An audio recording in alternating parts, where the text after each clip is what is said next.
ಈಗಿನ ಪ್ರಪಂಚದ ಹೆಚ್ಚಿನ ಕಾಯಿಲೆಗಳಿಗೆ ಮುಖ್ಯವಾದ ಕಾರಣ ನಮ್ಮ ಹೊಟ್ಟೆಯ ಬೊಜ್ಜು, ವಿಸರಲ್ ಫ್ಯಾಟ್. ಈ ಹೊಟ್ಟೆ ಬೊಜ್ಜನ್ನ ಕರಗಿಸಬೇಕು ಅಂತ ಪ್ರತಿಯೊಬ್ಬರು ಕೂಡ ಪ್ರಯತ್ನ ಮಾಡ್ತಿರ್ತಾರೆ. ಇದಕ್ಕೆ ಮುಖ್ಯವಾಗಿ ಬೇಕಾಗಿರುವಂತದ್ದು ಸರಿಯಾದ ಸಮಯದಲ್ಲಿ, ಸರಿಯಾದ ಪ್ರಮಾಣದಲ್ಲಿ ಸರಿಯಾದ ಆಹಾರವನ್ನು ತಗೊಳ್ಳೋದು, ಸರಿಯಾದ ವ್ಯಾಯಾಮಗಳನ್ನು ಮಾಡೋದು, ಸರಿಯಾದ ರೀತಿಯಲ್ಲಿ ನಿದ್ದೆ ಮಾಡೋದು ಮತ್ತು ನಮ್ಮ ಮಾನಸಿಕ ಒತ್ತಡವನ್ನ ಕಡಿಮೆ ಮಾಡ್ಕೊಳ್ಳೋದು.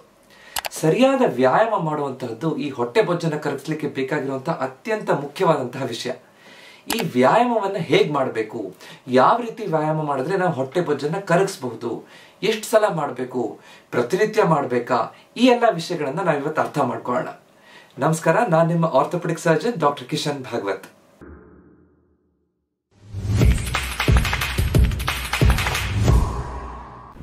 ಎಲ್ಲರಿಗೂ ಅರ್ಥ ಆಗೋ ರೀತಿಯಲ್ಲಿ ಸುಲಭವಾಗಿ ಆರೋಗ್ಯದ ಬಗ್ಗೆ ಮಾಹಿತಿ ನೀಡ್ತಾ ಇರುವಂತಹ ನನ್ನ ಚಾನೆಲ್ಗೆ ನಿಮ್ಮೆಲ್ಲರ ಪ್ರೀತಿಯಿಂದ 1 ಲಕ್ಷ ಸಬ್ಸ್ಕ್ರೈಬರ್ 1 ವರ್ಷದೊಳಗಡೆ ತಲುಪಲಿಕ್ಕೆ ಸಾಧ್ಯ ಆಗಿದೆ. ಈ ಸಂದರ್ಭದಲ್ಲಿ ನಿಮ್ಮೆಲ್ಲರಿಗೂ ಕೃತಜ್ಞತೆಯನ್ನು ಹೇಳ್ತಾ ಒಂದು ಗಿಫ್ಟ್ ಅನ್ನ ಕೊಡಬೇಕು ಅಂತ ನಿರ್ಧಾರ ಮಾಡಿದ್ದೇನೆ. ಇದಕ್ಕೆ ನೀವೆಲ್ಲರೂ ಕೂಡ ಭಾಗವಹಿಸಬಹುದು. ನೀವು ಮಾಡಬೇಕಾಗಿರೋದು ಇಷ್ಟೇ: ನನ್ನ ಚಾನೆಲ್ನ ಸಬ್ಸ್ಕ್ರೈಬ್ ಮಾಡಿ ಬೆಲ್ ಐಕನ್ ಒತ್ತಿರುವಂತಹ ಒಂದು ಸ್ಕ್ರೀನ್ ಶಾಟ್ ಅನ್ನು ತೆಗಿರಿ. ನಾನು ಈ ಚಾನೆಲ್ ನಲ್ಲಿ ಹೇಳ್ತಾ ಇರುವಂತಹ ಆರೋಗ್ಯಕರ ಆಹಾರ ಕ್ರಮ ಮತ್ತು ವ್ಯಾಯಾಮ, ಅಂದ್ರೆ ನೀವು ವಾಕಿಂಗ್ ಮಾಡ್ತಾ ಇರುವಂತಹ ಫೋಟೋ, ಮನೆಯವರೆಲ್ಲರೂ ಸೇರ್ಕೊಂಡು ವ್ಯಾಯಾಮ ಮಾಡ್ತಾ ಇರುವಂತಹ ಒಂದು ಫೋಟೋ ಆಗಿರಬಹುದು, ಅಥವಾ ಆರೋಗ್ಯಕರ ಆಹಾರ ಕ್ರಮವನ್ನ ನೀವು ಪಾಲಿಸ್ತಾ ಇರುವಂತಹ ಒಂದು ಫೋಟೋವನ್ನ ನನ್ನ ಈ ವಾಟ್ಸ್ಆಪ್ ನಂಬರ್ಗೆ ಕಳಿಸಿ. ಅದರಲ್ಲಿ ಬೆಸ್ಟ್ 10 ಫೋಟೋವನ್ನ ಸೆಲೆಕ್ಟ್ ಮಾಡಿಕೊಂಡು ನಿಮಗೆ ನಾನು ಕಾಂಟ್ಯಾಕ್ಟ್ ಮಾಡಿ ಈ ಗಿಫ್ಟ್ ಅನ್ನ ಕಳಿಸ್ಕೊಡ್ತೀನಿ. ಮತ್ತೊಮ್ಮೆ ನನಗೆ ಈ ರೀತಿ ವಿಡಿಯೋವನ್ನ ಸತತವಾಗಿ ಮಾಡಲಿಕ್ಕೆ ಉತ್ತೇಜನ ಕೊಡ್ತಾ ಇರುವಂತಹ ನಿಮ್ಮೆಲ್ಲರಿಗೂ ಧನ್ಯವಾದಗಳು. ಇದೇ ರೀತಿ ಚಿಕ್ಕ ಚಿಕ್ಕ ಬದಲಾವಣೆಗಳನ್ನ ನಮ್ಮ ಒಳ್ಳೆಯ ಆರೋಗ್ಯಕ್ಕೋಸ್ಕರ ನಮ್ಮ ಜೀವನದಲ್ಲಿ ಮಾಡ್ತಾ ಹೋಗೋಣ. ಯಾಕಂದ್ರೆ ಆರೋಗ್ಯವೇ ಭಾಗ್ಯ. ಆರೋಗ್ಯದ ಸಂಪತ್ತಿನ ಮುಂದೆ ಬೇರೆ ಯಾವ ಸಂಪತ್ತು ಇಲ್ಲ. ಯಾವುದೋ 1 ಅಥವಾ 2 ವ್ಯಾಯಾಮ ಮಾಡಿಕೊಂಡು ನಾನು ಹೊಟ್ಟೆ ಬೊಜ್ಜನ್ನ ಕರಗಿಸ್ಬಿಡ್ತೀನಿ ಅಂತ ಅನ್ಕೊಳ್ಳೋದು ತಪ್ಪು ಕಲ್ಪನೆ. ಸ್ಪಾಟ್ ರಿಡಕ್ಷನ್ ಅಂತ ಹೇಳ್ತೀವಿ. ಹೊಟ್ಟೆ ಬೊಜ್ಜನ್ನು ಮಾತ್ರ ಕರಗಿಸೋದು ಬಹಳ ಕಷ್ಟ ಮತ್ತು ಅದು ವೈಜ್ಞಾನಿಕವಾಗಿ ಸಾಧ್ಯ ಕೂಡ ಇಲ್ಲ. ಅದರಿಂದ ವ್ಯಾಯಾಮದಿಂದ ಹೊಟ್ಟೆ ಬೊಜ್ಜನ್ನು ಕರಗಿಸಬೇಕಾದ್ರೆ ಮುಖ್ಯವಾಗಿ 4 ರೀತಿಯ ವ್ಯಾಯಾಮಗಳನ್ನು ನಾವು ಮಾಡಲೇಬೇಕು. ಮೊದಲನೇದು ಕಾರ್ಡಿಯೋ ಎಕ್ಸಸೈಸಸ್. ನಮ್ಮ ಹೃದಯದ ಬಡಿತವನ್ನು ಹೆಚ್ಚು ಮಾಡಿ ನಮ್ಮ ಇಡೀ ದೇಹಕ್ಕೆ ವ್ಯಾಯಾಮ ಕೊಡುವಂಥದ್ದು. ಅದು ವಾಕಿಂಗ್, ಸೈಕ್ಲಿಂಗ್, ಸ್ವಿಮ್ಮಿಂಗ್ ಆಗಿರಬಹುದು, ಜಾಗಿಂಗ್ ಆಗಿರಬಹುದು. ಈ ವ್ಯಾಯಾಮಗಳು ಕಾರ್ಡಿಯೋ ಎಕ್ಸಸೈಸಸ್. ನಂತರ ಸ್ಟ್ರೆಂತ್ ಟ್ರೈನಿಂಗ್, ಅಂದ್ರೆ ನಮ್ಮ ಮಾಂಸಖಂಡಗಳನ್ನ ಗಟ್ಟಿಯಾಗಿ ಇಟ್ಕೊಳ್ಳಿಕ್ಕೆ ಮಾಡುವಂತಹ ವ್ಯಾಯಾಮ. ಇದರಿಂದ ಮಾಂಸಖಂಡಗಳು ಆ ಹೊಟ್ಟೆ ಬೊಜ್ಜನ್ನ, ಅದರಲ್ಲಿರುವಂತಹ ಕೊಬ್ಬಿನ ಅಂಶವನ್ನ ಶಕ್ತಿಯಾಗಿ ಮಾರ್ಪಾಡು ಮಾಡುತ್ತೆ. ಅವಾಗ ಹೊಟ್ಟೆ ಬೊಜ್ಜನ್ನ ಕರಗಿಸ್ಲಿಕ್ಕೆ ಸಾಧ್ಯ ಆಗುತ್ತೆ. ಮೂರನೇದು ನಮ್ಮ ದೇಹದ ಫ್ಲೆಕ್ಸಿಬಿಲಿಟಿನ ಹೆಚ್ಚು ಮಾಡುವಂತಹ ವ್ಯಾಯಾಮಗಳು, ನಮ್ಮ ನಮ್ಯತೆಯನ್ನ ಹೆಚ್ಚು ಮಾಡುವಂಥದ್ದು. ಇದು ಯೋಗಾಸನ, ಈ ರೀತಿಯಾದಂತಹ ವ್ಯಾಯಾಮಗಳನ್ನ ಮಾಡೋದ್ರಿಂದ, ಸ್ಟ್ರೆಚಿಂಗ್ ಮಾಡೋದ್ರಿಂದ ನಮ್ಮ ಎಲ್ಲಾ ದೇಹದ ಅಂಗಾಂಗಗಳು ಫ್ರೀ ಆಗಿರ್ಲಿಕ್ಕೆ ಸಾಧ್ಯ ಆಗುತ್ತೆ. ಮತ್ತು 4ನೇದು ಅತ್ಯಂತ ಮುಖ್ಯವಾದಂತಹದ್ದು ನಮ್ಮ ಹೊಟ್ಟೆ ಭಾಗಕ್ಕೆ ಬೇಕಾಗಿರುವಂತಹದ್ದು ಮಾಂಸಖಂಡಗಳನ್ನ ಗಟ್ಟಿ ಮಾಡುವಂತಹ ಅಬ್ಡಾಮೆನ್ ಎಕ್ಸಸೈಸಸ್. ಈ ಮುಖ್ಯವಾದಂತಹ 7 ವ್ಯಾಯಾಮಗಳಿಂದ ನಮ್ಮ ಹೊಟ್ಟೆ ಭಾಗದ ಮಾಂಸಖಂಡಗಳನ್ನ ಹೇಗೆ ಗಟ್ಟಿಯಾಗಿ ಇಟ್ಕೋಬಹುದು, ಆ ಬೊಜ್ಜನ್ನ ಹೇಗೆ ಕರಗಿಸಬಹುದು, ಆ 7 ವ್ಯಾಯಾಮಗಳನ್ನ ಹೇಗೆ ಮಾಡಬೇಕು, ಎಷ್ಟು ಸಲ ಮಾಡಬೇಕು, ಏನೇನು ಉಪಯೋಗಗಳು, ಇದನ್ನೆಲ್ಲ ನಾವು ಅರ್ಥ ಮಾಡ್ಕೊಳ್ಳೋಣ. ನಮ್ಮ ಹೊಟ್ಟೆ ಭಾಗವನ್ನ ಗಟ್ಟಿಯಾಗಿ ಇಟ್ಕೊಳ್ಳೋಕೆ, ಹೊಟ್ಟೆ ಬೊಜ್ಜನ್ನ ಕರಗಿಸ್ಲಿಕ್ಕೆ ಮಾಡಬೇಕಾಗಿರುವಂತಹ ಮೊದಲ ಮುಖ್ಯ ವ್ಯಾಯಾಮ ಕ್ರಂಚಸ್, ಆಬ್ ಕ್ರಂಚಸ್ ಅಂತ ಕೂಡ ಹೇಳ್ತೀವಿ. ಇದನ್ನ ಹೇಗ್ ಮಾಡೋದು ಅಂತ ನೋಡೋಣ. ಅಂಗಾತ ಬೆನ್ನಿನ ಮೇಲೆ ಮಲ್ಕೋಬೇಕು, ಮಂಡಿಯನ್ನ ಮಡಚ್ಕೊಂಡು ಇಟ್ಕೊಂಡಿರ್ಬೇಕು, ಪಾದ ನೆಲದ ಮೇಲೆ ತಾಗಿರೋ ಹಾಗೆ. ನಂತರ ಕೈಯನ್ನ ತಲೆ ಹಿಂದ್ಗಡೆ ಅಥವಾ ಭುಜದ ಮುಂದ್ಗಡೆ ಇಟ್ಕೊಂಡು ನಮ್ಮ ತಲೆ, ಕುತ್ತಿಗೆ, ಭುಜ, ಮೇಲ್ಗಡೆ ಎದೆ ಭಾಗವನ್ನ ಎತ್ತಬೇಕು. ಮುಂದೆ ಬಂದು ಒಂದು 2 ರಿಂದ 3 ಸೆಕೆಂಡ್ ಹಿಡ್ಕೊಂಡು ನಿಧಾನ ವಾಪಸ್ ಬರುವಂಥದ್ದು. ಈ ರೀತಿ 10 ರಿಂದ 20 ಸಲ 2 ರಿಂದ 3 ಸೆಟ್ ಪ್ರತಿನಿತ್ಯ ಮಾಡೋದ್ರಿಂದ ನಮ್ಮ ಆ ಹೊಟ್ಟೆ ಭಾಗದ ಮಾಂಸಖಂಡಗಳನ್ನ ಗಟ್ಟಿಯಾಗಿ ಇಟ್ಕೊಳ್ಳಿಕ್ಕೆ ಸಾಧ್ಯ ಆಗುತ್ತೆ. ಈ ಆಬ್ ಕ್ರಂಚಸ್ ಮಾಡೋದ್ರಿಂದ ಮುಖ್ಯವಾಗಿ ನಮ್ಮ ಹೊಟ್ಟೆ ಮುಂಭಾಗದಲ್ಲಿರುವಂತಹ ರೆಕ್ಟಸ್ ಅಬ್ಡಾಮಿನಸ್ ಮಾಂಸಖಂಡ ಗಟ್ಟಿಯಾಗುತ್ತೆ. ನಂತರ ಆಬ್ಲಿಕ್ ಮಸಲ್ಸ್, ಇಂಟರ್ನಲ್ ಆಬ್ಲಿಕ್ ಮತ್ತು ಎಕ್ಸ್ಟರ್ನಲ್ ಆಬ್ಲಿಕ್, ಎರಡು ಈ ಆಬ್ಲಿಕ್ ಮಸಲ್ಸ್ ಅನ್ನ ಗಟ್ಟಿಯಾಗಿ ಇಟ್ಕೊಳ್ಳೋದ್ರಿಂದ ನಮ್ಮ ಸ್ಪೈನ್ ಕೋರ್ ಚೆನ್ನಾಗಿರುತ್ತೆ ಅಂತ ಹೇಳ್ತೀವಿ. ಅಂದ್ರೆ ನಮ್ಮ ದೇಹವನ್ನ ನಿಂತ್ಕೊಳ್ಳಕ್ಕೆ, ನಮ್ಮ ಭಂಗಿಯನ್ನ ಚೆನ್ನಾಗಿ ಇಟ್ಕೊಳ್ಳಕ್ಕೆ ಬೇಕಾಗಿರುವಂತಹ ಮಾಂಸಖಂಡಗಳು ಚೆನ್ನಾಗಿ ಸಪೋರ್ಟ್ ಮಾಡುತ್ತೆ. ಅದು ಗಟ್ಟಿಯಾಗ್ತಾ ಬರುತ್ತೆ, ಅದರಲ್ಲಿ ಟೋನ್ ಚೆನ್ನಾಗಿರುತ್ತೆ. ಹೀಗೆ ಮಾಡೋದ್ರಿಂದ ನಮಗೆ ಕುತ್ತಿಗೆ ನೋವು, ಸೊಂಟ ನೋವು ಬರುವಂತ ಸಾಧ್ಯತೆ ಕಡಿಮೆ ಆಗುತ್ತೆ. ನಾವು ಸುಲಭವಾಗಿ ಮುಂದೆ ಬಗ್ಗಿ ಭಾರ ಎತ್ತುವಂತ ಕೆಲಸವನ್ನು ಮಾಡಬಹುದು. ನಮ್ಮ ದಿನನಿತ್ಯ ಜೀವನದಲ್ಲಿ ಎಲ್ಲಾ ಕೆಲಸಗಳನ್ನ ತೊಂದರೆ ಇಲ್ಲದೆ ಮಾಡ್ಲಿಕ್ಕೆ ಸಾಧ್ಯ ಆಗುತ್ತೆ. ಮಾಂಸಖಂಡ, ಹೊಟ್ಟೆಯ ಮಾಂಸಖಂಡದ ಟೋನ್ ಚೆನ್ನಾಗಿ ಆಗ್ತಾ ಇದ್ದ ಹಾಗೆ ನಮ್ಗೆ 6 ಪ್ಯಾಕ್ ಆಪ್ ಬೇಕು ಅಂತ ಎಲ್ಲರೂ ಅದ್ರ ಹಿಂದೆ ಹೋಗ್ತಾ ಇರ್ತಾರೆ, ವ್ಯಾಯಾಮ ಮಾಡಬೇಕು ಅಂತ. ಈ ವ್ಯಾಯಾಮವನ್ನ ಮಾಡೋದ್ರಿಂದ ನಿಜವಾಗ್ಲೂ ಆ 6 ಪ್ಯಾಕ್ ಆಬ್ ಹತ್ರ ಹೋಗ್ಲಿಕ್ಕೆ ಸಾಧ್ಯ ಆಗುತ್ತೆ, ಅಥವಾ ಅದನ್ನ ಅಚೀವ್ ಮಾಡ್ಲಿಕ್ಕೆ, ಅದನ್ನ ಸಾಧಿಸ್ಲಿಕ್ಕೂ ಕೂಡ ಸಾಧ್ಯ ಆಗುತ್ತೆ. ನಂತರ ಕೇವಲ ಈ ವ್ಯಾಯಾಮ ಮಾಡೋದ್ರಿಂದ ಹೊಟ್ಟೆ ಬೊಜ್ಜು ಕರಗುತ್ತಾ? ಖಂಡಿತ ಅಲ್ಲ. ಈ ವ್ಯಾಯಾಮ ಮಾಡೋದ್ರಿಂದ ಇಡೀ ದೇಹದ ಬೊಜ್ಜನ್ನ ಕರಗಿಸ್ಲಿಕ್ಕೆ ಅದು ಸಹಾಯ ಮಾಡುತ್ತೆ. ನಂತರ ಅದರಿಂದಾಗಿ ಹೊಟ್ಟೆ ಭಾಗದಲ್ಲೂ ಕೂಡ ಬೊಜ್ಜು ಕರಗಬಹುದು ಅಂತ ನಾವು ಹೇಳ್ಬೋದು. ಎರಡನೇದು ಪ್ಲಾಂಕ್ ಎಕ್ಸಸೈಸ್. ಇದನ್ನ ಹೇಗ್ ಮಾಡೋದು ಅಂತ ತಿಳ್ಕೊಳ್ಳೋಣ. ನಾವು ಉಲ್ಟಾ ಮಲ್ಕೋಬೇಕು ನಮ್ಮ ಹೊಟ್ಟೆ ಮೇಲೆ. ನಂತರ ನಮ್ಮ ಎರಡೂ ಕೈ, ಮೊಣಕೈಯಿಂದ ಹಸ್ತದ ತನಕ ಎರಡು ಕೈಗಳ ಮೇಲೆ ಮತ್ತು ಪಾದದ ಬೆರಳಿನ ಮೇಲೆ ನಮ್ಮ ಇಡೀ ದೇಹವನ್ನ ಬ್ಯಾಲೆನ್ಸ್ ಮಾಡಬೇಕು. ದೇಹ ಒಂದು ಸರಳ ರೇಖೆಯಲ್ಲಿರಬೇಕು. ನಮ್ಮ ದೇಹ ನೆಲಕ್ಕೆ ಅಥವಾ ನಮ್ಮ ಬೆಡ್ಡಿಗೆ ಪ್ಯಾರಲಲ್ ಆಗಿರಬೇಕು. ಅಂದ್ರೆ ಎರಡೂ ಒಂದೇ ಲೈನಲ್ಲಿ ಇರೋ ರೀತಿಯಲ್ಲಿ ಇರಬೇಕು. ಇದನ್ನ ನಾವು ಕೈ ಎರಡು ನೇರವಾಗಿ ಇಟ್ಕೊಂಡು ಕೂಡ ಮಾಡಬಹುದು, ಅಥವಾ ನಮ್ಮ ಇಡೀ 4 ಆರ್ಮ್ ಅನ್ನ ನೆಲದ ಮೇಲೆ ಇಟ್ಕೊಂಡು ಕೂಡ ಮಾಡಬಹುದು. ನೇರವಾಗಿ ಮಾಡಿದ್ರೆ ಅದನ್ನ ಪ್ಲಾಂಕ್ ಅಂತ ಹೇಳ್ತೀವಿ. ಇಡೀ ಹಸ್ತದಿಂದ ಮೊಣಕೈ ತನಕ ಇಟ್ಕೊಂಡ್ರೆ ಅದನ್ನ 4 ಆರ್ಮ್ ಪ್ಲಾಂಕ್ ಅಂತ ಹೇಳ್ತೀವಿ. ಈ ರೀತಿ ಮಾಡೋದ್ರಿಂದ ನಮ್ಮ ಇಡೀ ದೇಹದ ಸ್ಪೈನ್ ಕೋರ್ ಎಂಗೇಜ್ ಆಗುತ್ತೆ. ಅವಾಗ ನಮ್ಮ ಹೊಟ್ಟೆ ಮಾಂಸಖಂಡದ ಜೊತೆಗೆ ನಮ್ಮ ಭುಜದ ಮಾಂಸಖಂಡ, ನಮ್ಮ ಮೇಲ್ಗಡೆ ಬೆನ್ನಿನ ಮಾಂಸಖಂಡ, ಕೆಳಗಡೆ ಬೆನ್ನಿನ ಮಾಂಸಖಂಡ, ತೊಡೆಯ ಭಾಗದ ಮಾಂಸಖಂಡ, ಕಾಲಿನ ಮಾಂಸಖಂಡ ಎಲ್ಲದೂ ಕೂಡ ಅದು ಎಂಗೇಜ್ ಆಗೋದ್ರಿಂದ, ಆ ಮಾಂಸಖಂಡ ಕೆಲಸ ಮಾಡೋದ್ರಿಂದ ಆ ಮಾಂಸಖಂಡಗಳು ಕೂಡ ಗಟ್ಟಿಯಾಗ್ಲಿಕ್ಕೆ ಸಾಧ್ಯ ಆಗುತ್ತೆ. ನಮ್ಮ ದೇಹದ ಭಂಗಿ ಚೆನ್ನಾಗಾಗುತ್ತೆ. ಈ ಸೊಂಟ ನೋವು, ಬೆನ್ನೋವು ಇರೋರು ಈ ವ್ಯಾಯಾಮವನ್ನು ಪ್ರತಿನಿತ್ಯ ಮಾಡೋದ್ರಿಂದ ಬಹಳಷ್ಟು ಉಪಯೋಗ ಆಗುತ್ತೆ ಅಂತ ಹೇಳ್ತೀವಿ. ಈ ಪ್ಲಾಂಕ್ ಎಕ್ಸರ್ಸೈಸ್ ಅನ್ನ ಬೇರೆ ಬೇರೆ ರೀತಿಯಲ್ಲಿ ಮಾಡಬಹುದು. ಈ ರೀತಿ ಪ್ಲಾಂಕ್ ಅನ್ನ ನಾವು ಒಂದು 20 ರಿಂದ 60 ಸೆಕೆಂಡ್ ತನಕ ಒಂದು 2 ರಿಂದ 3 ಸಲ ಮಾಡಿದ್ರೆ ಬಹಳ ಒಳ್ಳೆಯದು ಅಂತ ಹೇಳ್ತೀವಿ. ಇದು ನಾರ್ಮಲ್ ಪ್ಲಾಂಕ್. ನಾವು ಸೈಡ್ ಪ್ಲಾಂಕ್ ಅಂತ ಮಾಡಬಹುದು. ಸೈಡ್ ಪ್ಲಾಂಕ್ ಅಂತ ಮಾಡಿದಾಗ ಒಂದೇ ಕೈ ಮೇಲೆ ಈ ರೀತಿಯಾಗಿ ಇಟ್ಕೊಂಡು ನಾವು ಒಬ್ಲಿಕ್ ಮಸಲ್ಸ್ ಅಂದ್ರೆ ಅಕ್ಕಪಕ್ಕದ ಭಾಗದ ಹೊಟ್ಟೆಯ ಭಾಗದ ಮಾಂಸಖಂಡಗಳನ್ನ ಎಂಗೇಜ್ ಮಾಡಿಕೊಂಡು ಈ ವ್ಯಾಯಾಮವನ್ನು ಮಾಡಬಹುದು. ಒಂದ್ಸಲ ಎಡಗಡೆ, ಇನ್ನೊಂದ್ಸಲ ಬಲಗಡೆ, 2 ರಿಂದ 3 ಸಲ 20 ರಿಂದ 60 ಸೆಕೆಂಡ್ ಹಿಡ್ಕೊಳ್ಳುವಂತದ್ದು. ನೇರವಾಗಿ ಮಾಡುವಂತಹ ಪ್ಲಾಂಕ್ ಮಾಡೋದ್ರಿಂದ ನಮ್ಮ ಹೊಟ್ಟೆಯ ಮುಂಭಾಗದ ಮಾಂಸಖಂಡ, ನಮ್ಮ ರೆಕ್ಟಸ್ ಅಬ್ಡಾಮಿನಸ್, ಅದಕ್ಕಿಂತ ಹೆಚ್ಚು ಒಳಗಡೆ deep abdominal muscles, transverse abdominis ಮಾಂಸಖಂಡ ಇನ್ವಾಲ್ವ್ ಆಗೋದ್ರಿಂದ ನಮಗೆ ಬಹಳಷ್ಟು ಆ ಮಾಂಸಖಂಡಗಳನ್ನ ಗಟ್ಟಿ ಮಾಡ್ಕೊಳ್ಳಿಕ್ಕೆ ಸಹಾಯಕ ಆಗುತ್ತೆ. ಇದು ಬಹಳ ಸುಲಭವಾಗಿ ಲೋ ಇಂಪ್ಯಾಕ್ಟ್ ಎಕ್ಸರ್ಸೈಸ್ ಅಂತ ಹೇಳ್ತೀವಿ. ಎಲ್ಲರೂ ಕೂಡ ಮಾಡಬಹುದು ಮತ್ತು ಈ ವ್ಯಾಯಾಮದಲ್ಲಿ ನಮಗೆ ಏಟಾಗುವಂತಹ ಸಾಧ್ಯತೆ ಕಡಿಮೆ. ನಮ್ಮ ಶಕ್ತಿಗೆ ಅನುಗುಣವಾಗಿ ನಾವು ಸ್ಟಾರ್ಟಿಂಗ್ 20 ಸೆಕೆಂಡ್ ಇಂದ ಶುರು ಮಾಡಬಹುದು, ನಂತರ 60 ಸೆಕೆಂಡ್ ತನಕ ಹೋಗ್ಬೋದು. ನಿಧಾನವಾಗಿ ಉಸಿರಾಡ್ತಾ ಇರಬೇಕು. ಈ ವ್ಯಾಯಾಮ ಮಾಡೋದ್ರಿಂದ ನಮ್ಮ ಹೊಟ್ಟೆ ಭಾಗದ ಮಾಂಸಖಂಡ ಗಟ್ಟಿಯಾಗೋದ್ರಿಂದ ನಮ್ಮ ದೇಹಕ್ಕೆ ಸರಿಯಾದ ರೀತಿಯಲ್ಲಿ ಸಪೋರ್ಟ್ ಕೊಡುತ್ತೆ, ಹೊಟ್ಟೆ ಬೊಜ್ಜನ್ನ ಕರಗಿಸುತ್ತೆ. ಮೂರನೇದು ರಷ್ಯನ್ ಟ್ವಿಸ್ಟ್. ಈ ರಷ್ಯನ್ ಟ್ವಿಸ್ಟ್ ವ್ಯಾಯಾಮವನ್ನು ಹೇಗೆ ಮಾಡಬೇಕು? ನಾವು ಅಂಗಾತ ನೆಲದ ಮೇಲೆ ಮಲ್ಕೋಬಹುದು. ಮಲ್ಕೊಂಡ ನಂತರ ಕಾಲನ್ನ ಮಡಚಬೇಕು. ಪಾದವನ್ನ ನೆಲದ ಮೇಲೆ ಇಡಬಹುದು, ಅಥವಾ ಸ್ವಲ್ಪ ಸಮಯದಲ್ಲಿ ಇದು ವ್ಯಾಯಾಮ ಮಾಡಿ ಶಕ್ತಿ ಬಂದ ನಂತರ ಪಾದವನ್ನ ಮೇಲೆತ್ತಿ ಕೂಡ ಮಾಡಬಹುದು. ನಂತರ ನಮ್ಮ ಮೇಲ್ಭಾಗದ ಹೊಟ್ಟೆಯಿಂದ ಮೇಲ್ಭಾಗ ಇರುವಂತಹ ದೇಹವನ್ನ ಮೇಲಕ್ಕೆ ಎತ್ತಿ ಒಂದೊಂದು ಕಡೆಗೆ ನಮ್ಮ ದೇಹವನ್ನ ತಿರುಗಿಸುವಂತದ್ದು. ಅದನ್ನ ನಾವು ಕೈ ಹಿಡ್ಕೊಂಡು, ಎರಡು ಕೈಗಳನ್ನ ಒಟ್ಟಿಗೆ ಹಿಡ್ಕೊಂಡು ನಮ್ಮ ಹಿಪ್ ಜಾಯಿಂಟ್ ತನಕ ಒಂದ್ ಕಡೆ ಎಡಗಡೆ, ನಂತರ ಬಲ್ಗಡೆ ಈ ರೀತಿ ತಿರುಗ್ತಾ ಹೋಗ್ಬೋದು. ಅಥವಾ ಒಂದು ಮೆಡಿಸಿನ್ ಬಾಲ್ ಅನ್ನು ಹಿಡ್ಕೊಂಡು ಅಥವಾ ಕೈಯಲ್ಲಿ ಡಂಬೆಲ್ಸ್ ಅನ್ನು ಹಿಡ್ಕೊಂಡು ಕೂಡ ಆ ಕಡೆ ಈ ಕಡೆ ತಿರುಗಿ ಈ ವ್ಯಾಯಾಮವನ್ನು ಮಾಡಬಹುದು. ಈ ವ್ಯಾಯಾಮವನ್ನು ಮಾಡೋದ್ರಿಂದ ನಮ್ಮ ಅಕ್ಕಪಕ್ಕದಲ್ಲಿರುವಂತಹ ಆಬ್ಲಿಕ್ ಮಸಲ್ಸ್ ಅನ್ನ ಗಟ್ಟಿ ಮಾಡುತ್ತೆ. ನಮ್ಮ ಸೈಡ್ ಅಲ್ಲಿ ಇರುವಂತಹ ಹೊಟ್ಟೆ ಬೊಜ್ಜನ್ನ ಕರಗಿಸುತ್ತೆ.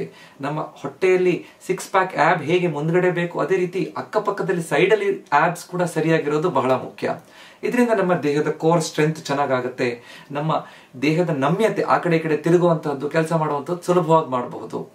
ಅದರ ಜೊತೆಗೆ ಈ ವ್ಯಾಯಾಮ ಮಾಡೋದ್ರಿಂದ ನಮ್ಮ ಬೆನ್ನಿನ ಮಾಂಸಖಂಡಗಳು ಗಟ್ಟಿಯಾಗುತ್ತೆ. ನಮ್ಮ ಹಿಪ್ ಜಾಯಿಂಟ್ ಅಕ್ಕಪಕ್ಕದಲ್ಲಿರುವಂತಹ ಮಾಂಸಖಂಡಗಳು ಕೂಡ ಗಟ್ಟಿಯಾಗ್ಲಿಕ್ಕೆ ಸಾಧ್ಯ ಆಗುತ್ತೆ.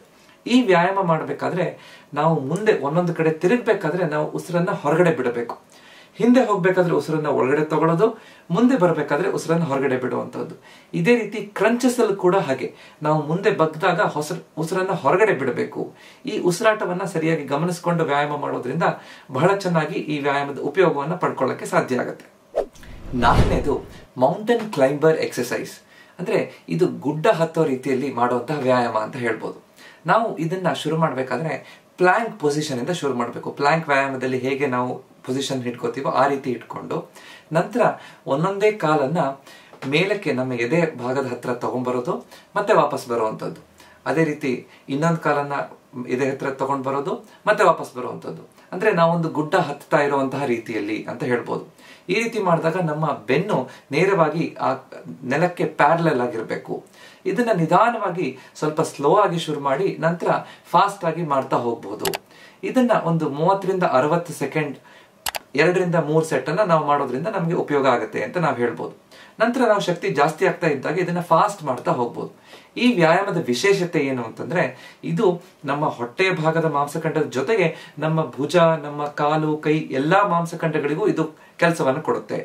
ಅದರ ಜೊತೆಗೆ ಇದು ಕೇವಲ ನಮ್ಮ ಶಕ್ತಿಯನ್ನ ಜಾಸ್ತಿ ಮಾಡುವಂತಹ ಹೊಟ್ಟೆ ಭಾಗ ಅಥವಾ ದೇಹದ ಮಾಂಸಖಂಡಗಳ ಶಕ್ತಿಯನ್ನ ಜಾಸ್ತಿ ಮಾಡುವಂತಹ ವ್ಯಾಯಾಮ ಅಲ್ಲದೇನೆ ಅದರ ಜೊತೆಗೆ ಕಾರ್ಡಿಯೋ ವ್ಯಾಯಾಮ ಕೂಡ ಹೌದು ಅಂತ ಹೇಳ್ಬೋದು. ಕಾರ್ಡಿಯೋ ಅಂತಂದ್ರೆ ನಮ್ಮ ಹೃದಯದ ಬಡಿತವನ್ನ ಜಾಸ್ತಿ ಮಾಡುತ್ತೆ, ನಮ್ಮ ದೇಹದ ಆಕ್ಸಿಜನ್ ಕನ್ಸಂಪ್ಷನ್ ಅಂದ್ರೆ ನಮ್ಮ ದೇಹ ಎಷ್ಟು ಆಕ್ಸಿಜನ್ ಅನ್ನ ತಗೊಳುತ್ತೋ ಅದರಿಂದ ಜಾಸ್ತಿ ಮಾಡ್ತಾ ಹೋಗುತ್ತೆ.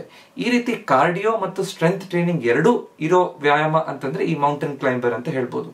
ಹೀಗಾಗಿರೋದ್ರಿಂದ ಇದರಿಂದ ನಮ್ಮ ಮೆಟಾಬಾಲಿಸಮ್ ಹೆಚ್ಚಾಗ್ತಾ ಹೋಗುತ್ತೆ. ನಾವು ವ್ಯಾಯಾಮ ಮಾಡಿದ ನಂತರನೂ ಕೂಡ ನಮ್ಮ ದೇಹದ ಆಕ್ಸಿಜನ್ ಪ್ರಮಾಣ ನಾವು ಉಪಯೋಗಿಸುವಂತಹ ಆಕ್ಸಿಜನ್ ಹೆಚ್ಚಾಗೋದ್ರಿಂದ ನಮ್ಮ ದೇಹದಲ್ಲಿ ಬೊಜ್ಜು ಕರಗ್ತಾ ಹೋಗುತ್ತೆ. ವ್ಯಾಯಾಮ ಮಾಡಿದ ನಂತರನೂ ಕೂಡ ಉಪಯೋಗ ಆಗ್ತಾ ಹೋಗುತ್ತೆ ಅಂತ ಹೇಳ್ಬೋದು. ಆದ್ರಿಂದ ಈ ಮೌಂಟೇನ್ ಕ್ಲೈಂಬರ್ ಅನ್ನ ನಾವು ಪ್ರತಿನಿತ್ಯ ಮಾಡ್ತಾ ಹೋಗೋದ್ರಿಂದ ನಮಗೆ ಬಹಳಷ್ಟು ಉಪಯೋಗ ಆಗುತ್ತೆ ಅಂತ ಹೇಳ್ಬೋದು. 5ನೇ ವ್ಯಾಯಾಮ ಬೈಸಿಕಲ್ ಕ್ರಂಚ್. ಇದು ಆಬ್ ಕ್ರಂಚ್ ವ್ಯಾಯಾಮದ ಒಂದು ವೇರಿಯೇಷನ್ ಅಂತ ಹೇಳ್ಬೋದು. ಅಂಗಾತ ಮಲ್ಕೊಂಡು ಶುರು ಮಾಡುವಂತಹದ್ದು. ನಮ್ಮ ಕೈಯನ್ನ ತಲೆ ಹಿಂಭಾಗದಲ್ಲಿ ಇಟ್ಕೊಂಡು ನಮ್ಮ ಕಾಲನ್ನ ಸ್ವಲ್ಪ ಮಡಚ್ಕೊಂಡು ಶುರು ಮಾಡಬಹುದು.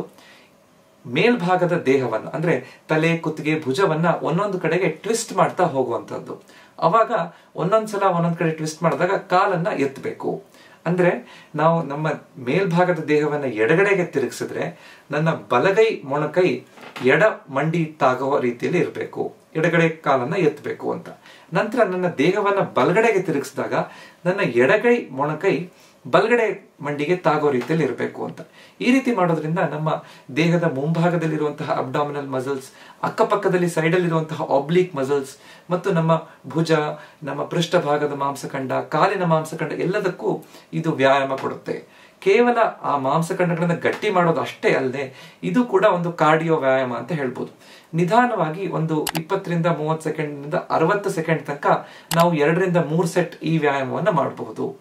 ಇದರ ಇಂಟೆನ್ಸಿಟಿ ಸ್ಪೀಡ್ ಅನ್ನ ನಿಧಾನ ಹೆಚ್ಚು ಮಾಡ್ತಾ ಹೋದಾಗೆ ವ್ಯಾಯಾಮ ಜಾಸ್ತಿ ಮಾಡ್ಲಿಕ್ಕೆ ಸಾಧ್ಯ ಆಗುತ್ತೆ, ನಮಗೆ ಇನ್ನೂ ಹೆಚ್ಚು ಶಕ್ತಿ ಪಡ್ಕೊಳ್ಳಿಕ್ಕೆ ಸಾಧ್ಯ ಆಗುತ್ತೆ. ಈ ವ್ಯಾಯಾಮ ಮಾಡೋದು ಕೂಡ ಇದೊಂದು ಹೈ ಇಂಟೆನ್ಸಿಟಿ ಎಕ್ಸರ್ಸೈಸ್ ಅಂತ ಹೇಳ್ತೀವಿ. ಹೇಗೆ ಈ ವ್ಯಾಯಾಮ ಮಾಡ್ತಾ ಮಾಡ್ತಾ ನಮ್ಮ ಶಕ್ತಿ ಹೆಚ್ಚಾಗ್ತಾ ಹೋಗುತ್ತೋ, ಆಕ್ಸಿಜನ್ ಕನ್ಸಂಪ್ಷನ್ ಹೆಚ್ಚಾಗ್ತಾ ಹೋಗುತ್ತೋ, ಅದೇ ರೀತಿ ನಮ್ಮ ಮಾಂಸಖಂಡಗಳು ಕೂಡ ಗಟ್ಟಿ ಆಗ್ತಾ ಹೋಗುತ್ತೆ, ಹೊಟ್ಟೆ ಬೊಜ್ಜು ಕೂಡ ಕರಗಿಸ್ಲಿಕ್ಕೆ ಸಹಾಯಕ ಆಗುತ್ತೆ. 6ನೇದು ಲೆಗ್ ರೇಸಸ್, ನಮ್ಮ ಕಾಲನ್ನು ಎತ್ತುವಂತಹ ವ್ಯಾಯಾಮ ಅಂತ ಹೇಳ್ಬೋದು. ಇದನ್ನ ನಾವು ಅಂಗಾತ ಮಲ್ಕೊಂಡು ಶುರು ಮಾಡಬೇಕು. 2 ಕೈಗಳನ್ನು ನಮ್ಮ ದೇಹದ ಪಕ್ಕದಲ್ಲಿ ನಮ್ಮ ಪೃಷ್ಠಭಾಗದ ಹಿಂದ್ಗಡೆ ಅಥವಾ ಸೈಡಲ್ಲಿ ಇಟ್ಕೊಂಡು ನಿಧಾನವಾಗಿ 2 ಕಾಲುಗಳನ್ನ ನೇರವಾಗಿ ಮೇಲಕ್ಕೆ ಎತ್ತಬೇಕು. ನಮ್ಮ ಬೆನ್ನೆಲ್ಲ ನೆಲಕ್ಕೆ ತಾಗಿರ್ಬೇಕು. ಇದನ್ನ ನಿಧಾನವಾಗಿ ಶುರುನಲ್ಲಿ ನಾವು ಕಾಲನ್ನ ಮಡಚ್ಕೊಂಡು ಎತ್ತೋದು ಅಂದ್ರೆ ಬೆಂಟ್ ಲೆಗ್ ರೇಸ್ ಅಂತ ಹೇಳ್ಬೋದು, ಬೆಂಟ್ ನೀ ಲೆಗ್ ರೇಸ್ ಅಂತ. ಆ ರೀತಿ ಸುಲಭವಾಗಿ ಮಾಡ್ಲಿಕ್ಕೆ ಸಾಧ್ಯ ಆಗುತ್ತೆ. ನಂತರ ಆದಷ್ಟು ನೇರವಾಗಿ ಮಂಡಿಯನ್ನು ಇಟ್ಕೊಂಡು ಕಾಲನ್ನು ಎತ್ತೋದ್ರಿಂದ ನಮ್ಮ ಹೊಟ್ಟೆಯ ಕೆಳಭಾಗದ ಮಾಂಸಖಂಡಕ್ಕೆ ಇದು ಬಹಳ ಚೆನ್ನಾಗಿ ವ್ಯಾಯಾಮವನ್ನು ಕೊಡುತ್ತೆ. ಅವಾಗ ಆ ಮಾಂಸಖಂಡ ಗಟ್ಟಿಯಾಗಿ ನಮ್ಮ ಹೊಟ್ಟೆ ಬೊಜ್ಜನ್ನು ಕರಗಿಸಿ ನಮ್ಮ ಹಿಪ್ ಜಾಯಿಂಟ್, ನಮ್ಮ ಪೃಷ್ಠಭಾಗ, ತೊಡೆ, ಕಾಲು, ನಮ್ಮ ಕೆಳಭಾಗದ ದೇಹವನ್ನ ಗಟ್ಟಿಯಾಗಿ ಇಟ್ಕೊಳ್ಳಿಕ್ಕೆ ಇದು ಬಹಳ ಚೆನ್ನಾಗಿ ಕೆಲಸ ಮಾಡುತ್ತೆ. ಸ್ಟಾರ್ಟಿಂಗ್ ಅಲ್ಲಿ ಕೇವಲ ಇದೇ ರೀತಿ ಲೆಗ್ ರೇಸ್ ಮಾಡಬಹುದು. ನಂತರ ಅದಕ್ಕೆ ತೂಕವನ್ನು ಹಾಕೊಂಡು ವೆಯ್ಟೆಡ್ ಲೆಗ್ ರೇಸ್ ಅಂತ ಮಾಡಬಹುದು, ಅಥವಾ ಹ್ಯಾಂಗಿಂಗ್ ಲೆಗ್ ರೇಸ್ ಅಂದ್ರೆ ನಮ್ಮ ಶಕ್ತಿ ಹೆಚ್ಚಾಗ್ತಾ ಇದ್ದ ಹಾಗೆ ಈ ರೀತಿ ಮಾಡೋದ್ರಿಂದ ಕೂಡ ಬಹಳ ಚೆನ್ನಾಗಿ ಇದನ್ನ ಮಾಡಬಹುದು. ಒಂದು 10ರಿಂದ 15 ಸಲ 2ರಿಂದ 3 ಸೆಟ್ ಇದನ್ನ ಮಾಡೋದ್ರಿಂದ ನಮ್ಗೆ ಉಪಯೋಗ ಆಗುತ್ತೆ ಅಂತ ನಾವು ಹೇಳ್ಬೋದು. 7ನೇ ಮತ್ತು ಕೊನೆ ವ್ಯಾಯಾಮ ಬರ್ಪೀಸ್. ಬರ್ಪೀಸ್ ಇಡೀ ದೇಹದ ಎಲ್ಲಾ ಮಾಂಸಖಂಡಗಳಿಗೂ ವ್ಯಾಯಾಮ ಕೊಡುವಂತಹ ಒಂದು ಎಕ್ಸರ್ಸೈಸ್ ಅಂತ ಹೇಳ್ಬೋದು. ಇದರ ಜೊತೆಗೆ ನಮ್ಮ ಹೃದಯದ ಬಡಿತನೂ ಹೆಚ್ಚು ಮಾಡುತ್ತೆ, ದೇಹದಲ್ಲಿ ಆಮ್ಲಜನಕ ಎಷ್ಟು ಉಪಯೋಗ ಆಗುತ್ತೋ ಅದು ಕೂಡ ಹೆಚ್ಚು ಮಾಡುತ್ತೆ. ಇದರಿಂದ ದೇಹದಲ್ಲಿ ಮೆಟಬಾಲಿಸಮ್ ಕೂಡ ಬೂಸ್ಟ್ ಆಗುತ್ತೆ. ವ್ಯಾಯಾಮ ಮಾಡಿದ ನಂತರನೂ ಕೂಡ ಹೊಟ್ಟೆ ಬೊಜ್ಜು ಕರಗ್ತಾ ಹೋಗುತ್ತೆ. ಇದನ್ನ ಹೇಗೆ ಮಾಡೋದು? ನಿಂತ್ಕೊಂಡು ನಾವು ಶುರು ಮಾಡಬೇಕು.